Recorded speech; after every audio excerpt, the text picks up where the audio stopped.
America की एक state Oregon का सबसे बड़ा शहर है। बुधवार 24 नवंबर 1971 की दोपहर में 40 से 45 साल का एक शख्स पोर्टलैंड इंटरनेशनल एयरपोर्ट पर पहुंचता है। उसकी हाइट लगभग 6 फुट या उससे थोड़ी ही कम होगी। उसने एक डार्क कलर का business suit, white shirt, black tie और डार्क ब्राउन शूज पहन रखा था। साथ में उसने ऊपर से एक ब्लैक रेनकोट भी डाल रखा था और हाथ में एक ब्लैक कलर का ब्रीफकेस भी ले रखा था। उस दिन एयरपोर्ट पर ज़्यादा भीड़ नहीं थी क्योंकि अगले दिन 25 नवंबर को अमेरिका में थैंक्स गिविंग डे मनाया जाता है, जिसमें कि लोग बाग अपने जानने वालों से मिलते हैं, एक दूसरे को गिफ्ट देते हैं और थैंक यू बोलते हैं। और उस दिन पूरे अमेरिका में छुट्टी होती है, तो ज़्यादातर लोग पहले ही अपने रिश्तेदारों के यहाँ पहुँच जाते हैं। इसलिए 24 नवंबर 1971 को एयरपोर्ट पर बहुत कम लोग थे। एयरपोर्ट पहुंचने के बाद वो आदमी नॉर्थ वेस्ट ओरिएंट एयरलाइंस के काउंटर पर जाता है और वहां पहुंचने के बाद वो पोर्टलैंड से सिएटल के लिए एक वन वे टिकट खरीदता है, जिसके लिए वो $20 पे करता है कैश में, और काउंटर पर अपना नाम डैन कूपर बताता है। जिस फ्लाइट में उसे टिकट मिली वो थी फ्लाइट नंबर 305 और वो प्लेन एक बोइंग 727 था। टिकट लेने के बाद कूपर बोर्डिंग गेट की तरफ जाता है। उस टाइम पे एयरपोर्ट पे ना तो कोई मेटल डिटेक्टर होता था और ना ही कोई चेकिंग। बस जो एक चीज़ आपको बोर्डिंग के लिए चाहिए होती थी वो थी टिकट। तो बोर्डिंग वगैरह करने के बाद Cooper north west Orient airlines की फ्लाइट नंबर 305 में पहुंचता है और सबसे पीछे की लाइन में जो सीट थी वहां जाकर वो बीच वाली सीट नंबर 18C पर बैठ जाता है और अपने बगल वाली सीट पर वो अपना ब्रीफकेस रख देता है। उसके दूसरे तरफ की जो सीट थी वो भी खाली थी। उसके बाद वो एक काले रंग का चश्मा लगाता है, अपनी सिगरेट जलाता है और फिर बर्बन और सोडा का एक ड्रिंक ऑर्डर करता है। उस फ्लाइट में कूपर के अलावा 35 पैसेंजर और थे और कूपर 36वां। उसके अलावा 3 फ्लाइट अटेंडेंट, एक पायलट, एक को पायलट और एक फ्लाइट इंजीनियर भी था। तो कुल मिलाकर उस फ्लाइट में 42 लोग थे और वो फ्लाइट लगभग 2/3 खाली थी। दोपहर 2:50 पर यह फ्लाइट अपने तय वक्त पर पोर्टलैंड इंटरनेशनल एयरपोर्ट से टेक ऑफ करती है और लगभग आधे घंटे बाद इसे सिएटल के टकोमा इंटरनेशनल एयरपोर्ट पर लैंड करना था।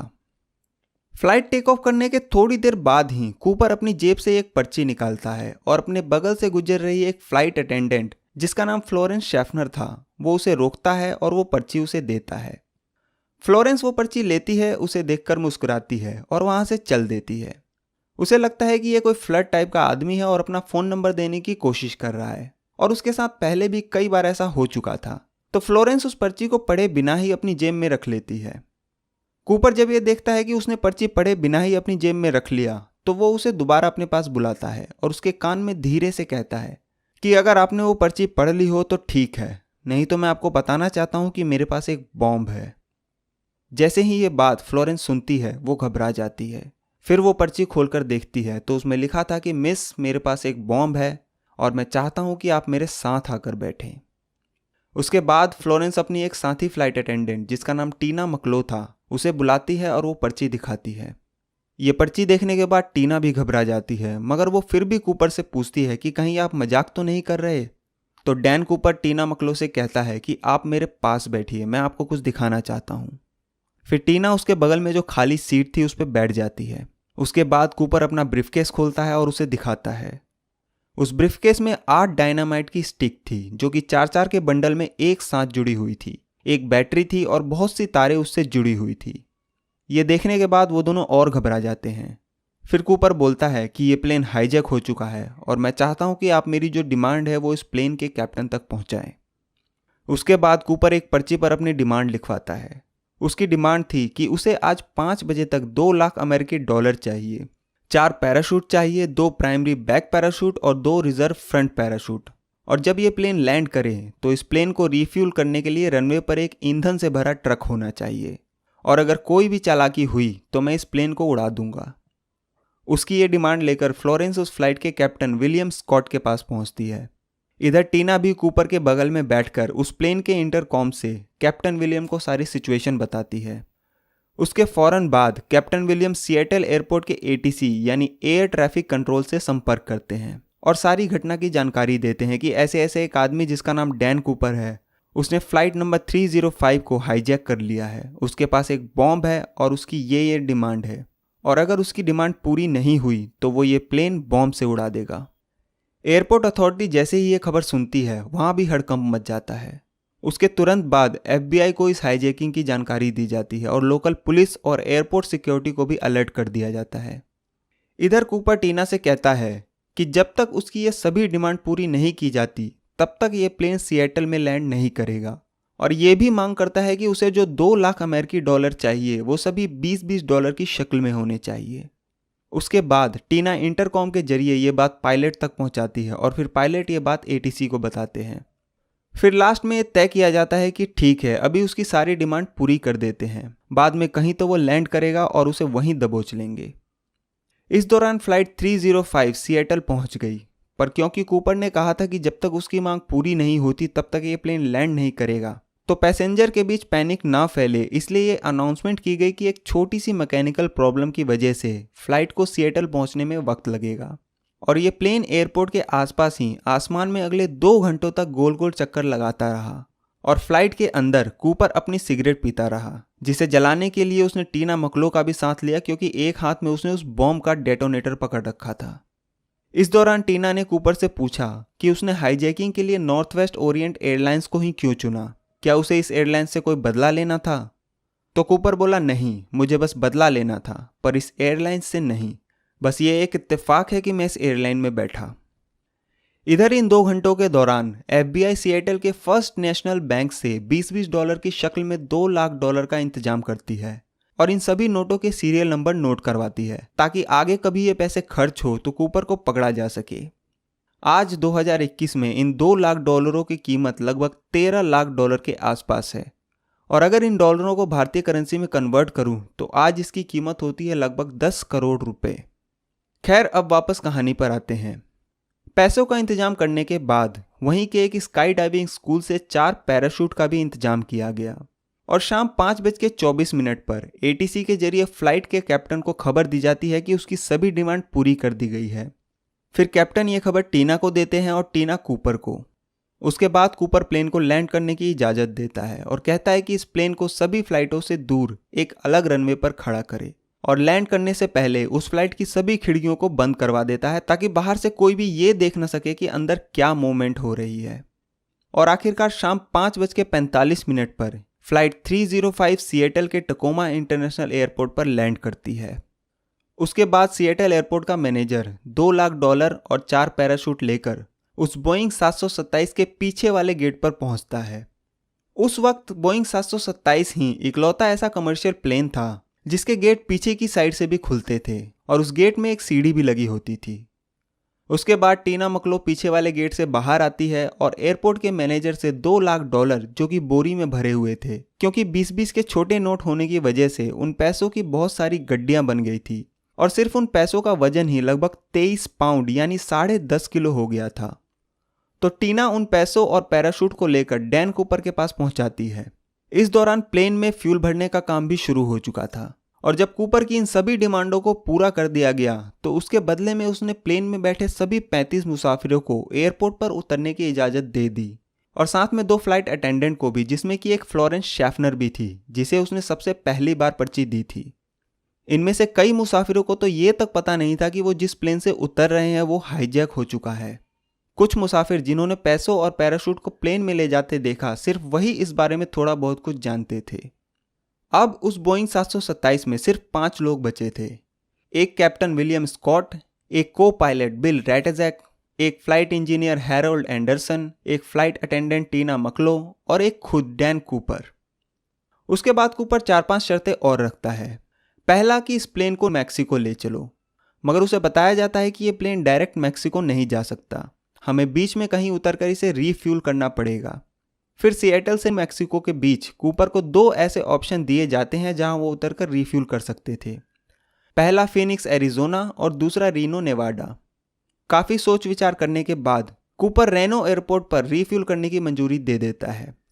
दूसरा कि इस प्लेन के पीछे की सीढ़ी को खुला रखना है, मगर उसे बताया जाता है कि पीछे की सीढ़ियों को खुला रखकर ये प्लेन टेक ऑफ नहीं कर सकता, और उसे ऑप्शन दिया जाता है कि जब ये प्लेन हवा में होगा तब वो इस सीढ़ी को खोल सकता है, तो कूपर इसके लिए मान जाता है। तीसरा कि इस प्लेन की स्पीड 200 माइल से ज़्यादा नहीं होगी। चौथा कि इस प्लेन का लैंडिंग गियर पूरे सफ़र के दौरान खुला रहेगा। और पांचवा कि प्लेन के दोनों तरफ के विंग्स के फ्लैप 15 डिग्री तक झुके रहेंगे। एयरपोर्ट अथॉरिटी और FBI उसकी इन सब शर्तों को मान लेती है और फिर शाम 7:36 पर लगभग 2 घंटे बाद ये प्लेन सिएटल एयरपोर्ट से रीनो नेवाडा के लिए टेक ऑफ करता है। बोइंग 727 के हवा में पहुंचने के लगभग 5 मिनट बाद ही कूपर साथ बैठी टीना मकलो से कहता है कि अब वो भी कॉकपिट में चली जाए और उसे अंदर से लॉक कर ले और अब इसके बाद उसे कोई डिस्टर्ब ना करे।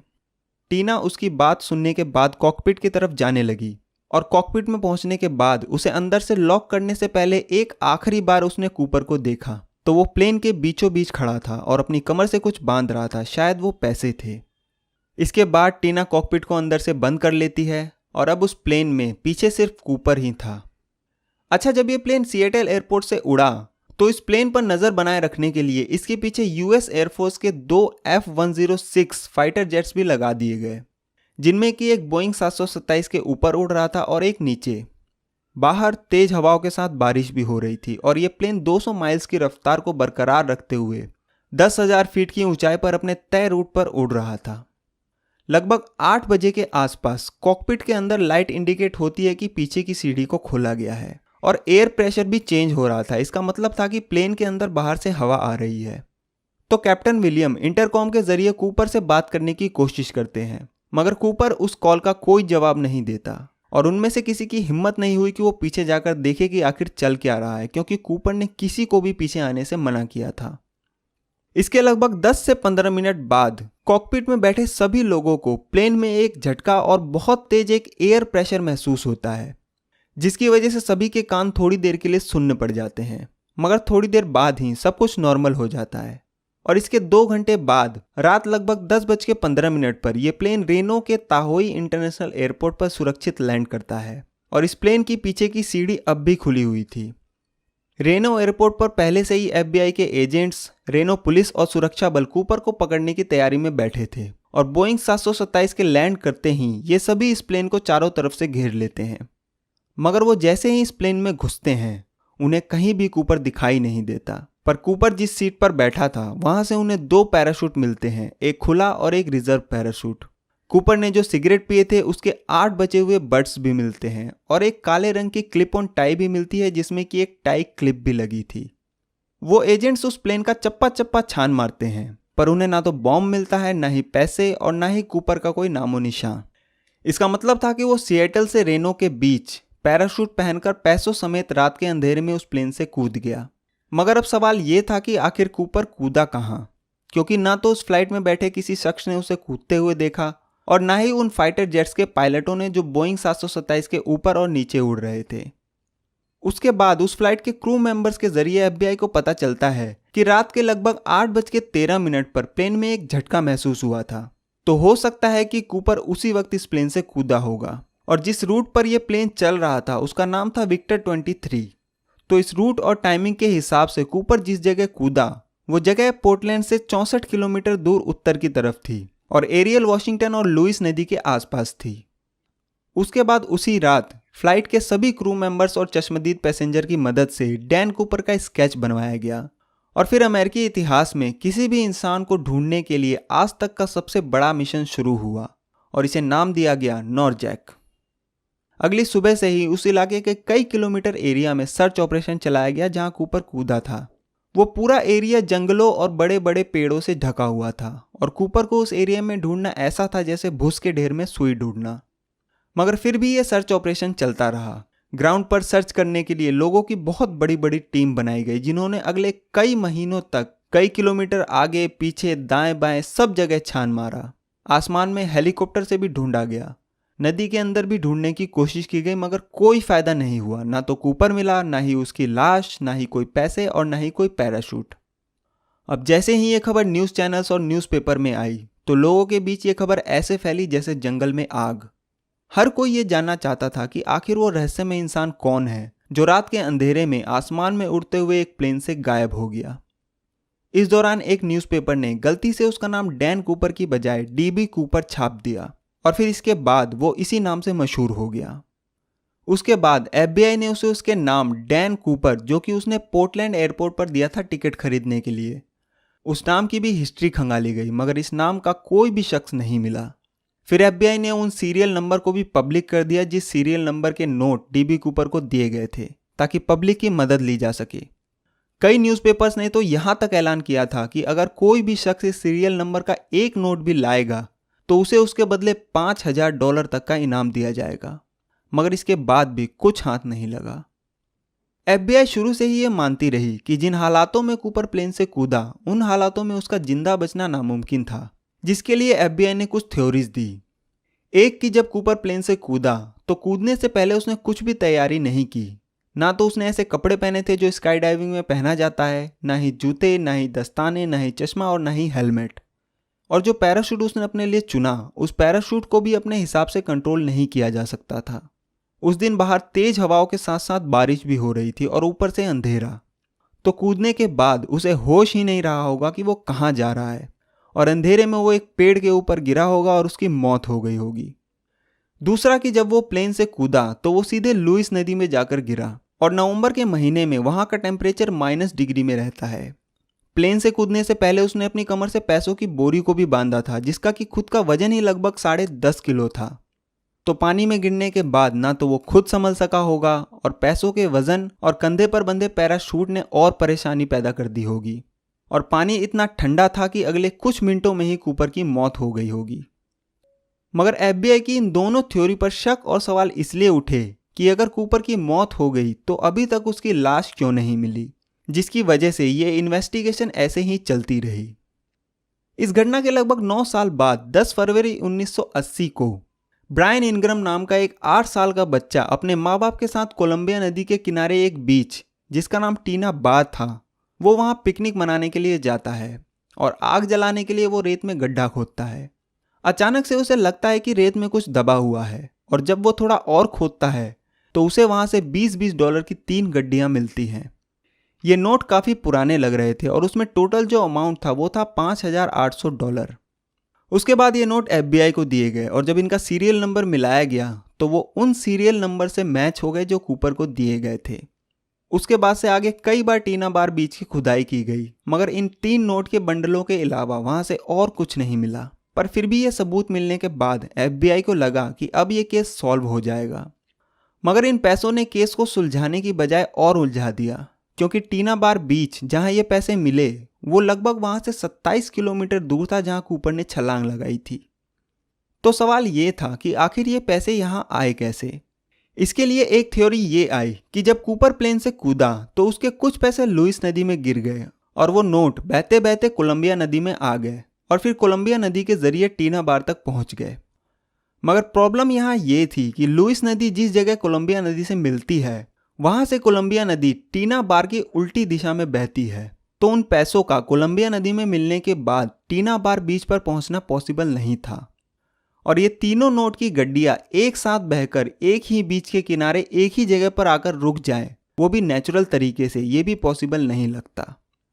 तो क्या प्लेन से कूदने के बाद कूपर जिंदा बच गया था और ये पैसे कूपर ने ही उस बीच पर छुपाए थे, या फिर किसी और को ये पैसे मिले और उसने यहाँ आकर छुपा दिए? इसका जवाब किसी के पास नहीं था। इधर अमेरिका में कई लोग डीबी कूपर को एक हीरो की तरह मानने लगे थे। कई लोगों का मानना था कि जिस तरह से कूपर ने यह हाईजैक किया और उसके बाद हवा में गायब हो गया, और आज तक FBI जैसी इन्वेस्टिगेशन एजेंसी भी उसे ढूंढ नहीं पाई, और जिस तरीके से उसने FBI को चकमा दिया वो काबिले तारीफ है, और ये एक परफेक्ट क्राइम था। एरियल वॉशिंगटन जहां कूपर कूदा वहां से कुछ दूरी पर एक दुकान है जिसमें आज भी कई लोग थैंक्सगिविंग डे पर कूपर की कामयाबी का जश्न मनाने आते हैं। उधर FBI भी कूपर की खोज में लगी रही। लंबी छानबीन चली, हर पॉसिबल जगह को खंगाला गया। साल दर साल बीतते गए मगर कूपर का कोई पुख्ता सबूत नहीं मिला। कूपर से मिलते जुलते कई सस्पेक्ट को उठाया गया, जिनमें से कई लोग तो ऐसे थे जिनके फैमिली मेंबर्स ने खुद आकर कहा कि उसकी वाइफ डीबी कूपर थी, उसका भाई डीबी कूपर था, उसके अंकल डीबी कूपर थे। मगर कभी भी कोई ऐसा सबूत नहीं मिला जो ये साबित कर सके कि वो ही डीबी कूपर है। ये इन्वेस्टिगेशन ऐसे ही चलती रही और साल 2011 आ गया। इन बीते हुए सालों के दौरान FBI ने लगभग 1000 से भी ज़्यादा सस्पेक्ट को टारगेट किया, जिसकी वजह से साल 2011 तक इस केस की इतनी फाइल्स बन चुकी थी कि अगर इन फाइलों को एक के ऊपर एक रखा जाए तो इसकी ऊंचाई लगभग 40 फीट तक हो जाएगी। FBI ने जितने भी सस्पेक्ट को टारगेट किया उनमें से एक सस्पेक्ट जो सबसे इंपॉर्टेंट था उसका नाम था रिचर्ड फ्लॉयड मकॉय जूनियर। कूपर के गायब होने के लगभग 4 महीने बाद ही 7 अप्रैल 1972 को रिचर्ड ने बिल्कुल कूपर जैसे ही यूनाइटेड एयरलाइंस की फ्लाइट 855 को एक हैंड ग्रेनेड और एक पिस्तौल के दम पर हाईजैक किया था। उसने भी एयरपोर्ट पर टिकट लेने के लिए कूपर जैसे नकली नाम का इस्तेमाल किया था। उसने भी अपनी डिमांड एक पेपर पर लिखकर दी थी। उसने भी 4 पैराशूट की डिमांड की थी। बस उसने $2 लाख की बजाय $5 लाख की डिमांड की थी। और उसने भी जिस एयरक्राफ्ट को हाईजैक किया वो बोइंग 727 था और पैसे लेने के बाद वो भी प्लेन के पिछले दरवाजे से कूद गया था। मगर उसके 2 दिन बाद ही 9 अप्रैल 1972 को FBI रिचर्ड मकॉय को पकड़ लेती है और सभी को लगता है कि वही कूपर है। मगर एक चीज जो उसे कूपर साबित करने के आड़े आ रही थी वो थी उसकी उम्र। 1971 में जिस दिन कूपर ने प्लेन हाईजैक किया उस टाइम रिचर्ड मकॉय की उम्र सिर्फ 29 साल थी। पर चश्मदीदों के हिसाब से कूपर की उम्र 1971 में 45 से 50 के बीच थी। उसके अलावा रिचर्ड मकॉय ने ना तो कभी ये माना कि वो ही कूपर है और ना ही कभी मना किया। उसके 2 साल बाद ही 1974 में एक पुलिस मुठभेड़ के दौरान रिचर्ड मकॉय की गोली लगने से मौत हो जाती है और उसके साथ ही सभी सवाल भी खत्म हो जाते हैं। मगर आज कूपर के पिए हुए सिगरेट बट्स से मिले DNA के जरिए ये साबित किया जा सकता था कि रिचर्ड मकॉय ही DB कूपर है या नहीं, जो कि 1972 में पॉसिबल नहीं था क्योंकि उस वक्त DNA की सुविधा नहीं थी। मगर बड़े ही रहस्यमय तरीके से ये सारे सिगरेट के बट्स FBI के पास से गायब हो गए और ये कैसे गायब हुए FBI के पास इसका कोई जवाब नहीं है। उसके बाद 8 जुलाई 2016 को FBI कहती है कि हमने पूरी कोशिश की DB कूपर को ढूंढने की। हमने इन बीते हुए सालों में अपनी सभी मैन पावर का इस्तेमाल कर लिया, मगर वो कहाँ से आया और कहाँ गया ये हमें नहीं मालूम। और आखिरकार 45 साल बाद FBI अपनी हार मान लेती है।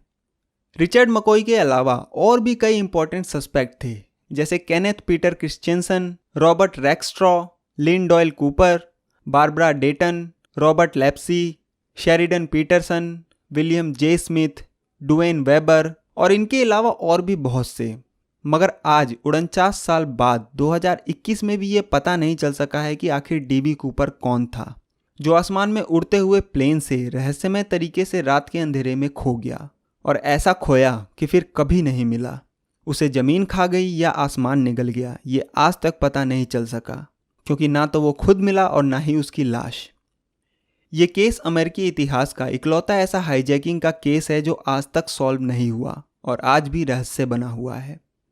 तो ये थी कहानी उस रहस्यमय इंसान DB कूपर या डैन